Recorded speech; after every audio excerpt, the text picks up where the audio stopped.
రేపు జరగనున్న మున్సిపల్ ఎన్నికలకు సంబంధించి అధికారులు ఏర్పాట్లను నిమగ్నమయ్యారు. ఎన్నికల సిబ్బందికి నిర్వహణ సామగ్రితో పాటుగా పలు సూచన అధికారులు సూచించారు. రెండవ సాధారణ మున్సిపల్ ఎన్నికలకు సంబంధించి డిస్ట్రిబ్యూషన్ సెంటర్ వద్ద ఎన్నికల సిబ్బందితో కోలాహలంగా మారింది. కరీంనగర్ జిల్లా కలెక్టర్ పామెల సత్పతి డిస్ట్రిబ్యూషన్ సెంటర్ను పర్యవేక్షించారు. కరీంనగర్ జిల్లాలో ఎన్నికలు సజావుగా నిర్వహిస్తామంటున్న మున్సిపల్ కమిషనర్ ప్రఫుల్ దేశాయ్తో డిస్ట్రిబ్యూషన్ సెంటర్ నుండి మా కరీంనగర్ ప్రతినిధి Srikanth face to face.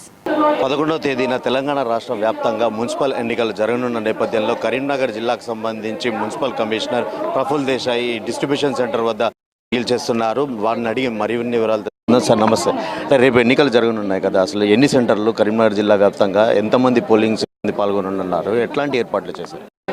Karimnagar నగరపాలక సంస్థ ఆధ్వర్యంలో ఇక్కడ ఈరోజు మనం ఎస్ఆర్ఆర్ డిగ్రీ కాలేజ్లో డిస్ట్రిబ్యూషన్ రిసెప్షన్ సెంటర్ని పెట్టడం జరిగింది. సో కరీంనగర్ నగరపాలక సంస్థలో టోటల్ 66 డివిజన్స్ ఉన్నాయి. ఈ 66 డివిజన్లో 477 పోలింగ్ కేంద్రాలు ఉన్నాయి. ఈ 477 పోలింగ్ కేంద్రాలని మనము ఈరోజు 33 రూట్స్గా డివైడ్ చేసుకున్నాం ప్లానింగ్ కోసం. ఈ 33 రూట్స్కి కూడా మనం జోనల్ ఆఫీసర్స్, రూట్ ఆఫీసర్ని అపాయింట్ చేశాము. సో ఇప్పుడు దాదాపు అందరూ పిఓ, ఓపీఓస్ అందరూ కూడా వచ్చి జాయిన్ అయ్యారు. సో వాళ్ళకి కూడా కావాల్సిన పోలింగ్ సామాగ్రిలు, బ్యాలెట్ బాక్సెస్ అన్నీ కూడా ఇప్పుడు ఈరోజు డిస్ట్రిబ్యూట్ చేస్తున్నాం. బై 2 o'clock వరకు మనం ఇది కంప్లీట్ చేసుకుంటాం.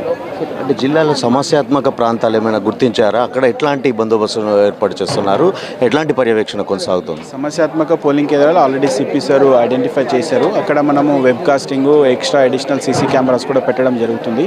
అట్లానే పోలీస్ తరపుంచి కూడా ఎక్కువ మనకి భద్రతా సిబ్బంది కూడా పోలీసు వాళ్ళు అరేంజ్ చేస్తున్నారు. ఓటర్లకు మీరు అంటే చివరిగా ఓటర్లకు ఎట్లాంటి సూచనలు చెప్తారు? ఓటింగ్లో పాల్గొనేందుకు గాను, ఓటింగ్ శాతం పెరగడానికి గాను వాళ్ళకు అంటే ప్రలోభాలకు ఎలాంటి ప్రలోభాలకు లొంగకుండా మీరు వారికి ఇచ్చే సూచనలు? సో ఓటింగ్ అనేది ఒక బాధ్యత, అందరూ రెస్పాన్సిబుల్గా ఓట్ వేయాలి. సో రేపు మనం ఓటింగ్ కోసం ఓటర్కి కూడా ఏ ఇష్యూస్ రాకుండా పోలింగ్ కేంద్రాలు అన్ని ఫెసిలిటీస్ ప్రొవైడ్ చేశాము. ఈ డిసేబుల్ పర్సన్స్, సీనియర్ సిటిజన్స్కి కూడా వీల్ చైరు, మనం ర్యాంప్ అరేంజ్ చేసాము, షేడ్ నెట్ అరేంజ్ చేసాము, తర్వాత drinking water facility, waiting area అన్నీ చేశాము. సో ఓటర్స్ ప్రశాంతంగా వచ్చి వాళ్ళు ఓటు హక్కుని వినియోగించి కరీంనగర్ డెవలప్మెంట్లో భాగస్వామ్యాలను కోరుకుంటాం. Thank you.